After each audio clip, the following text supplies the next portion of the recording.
Hi there, my curious friends. Today, let's explore a very important topic, needs and wants. This drawing represents a house, which is something we all need to live in.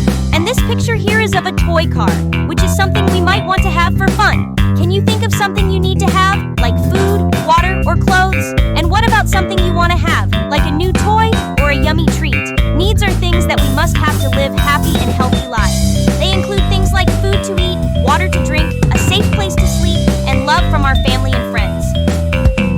How can we tell the difference between needs and wants? Well, one way is to ask ourselves if it is something we need for our survival or if it's just something we want to have to enjoy. So, my dear friends, let's remember to focus on our needs first and then think about our wants. By understanding the difference between needs and wants, we can make smart choices and appreciate the true value of what we have. Until our next adventure, my friends, stay curious and keep exploring. Goodbye for now.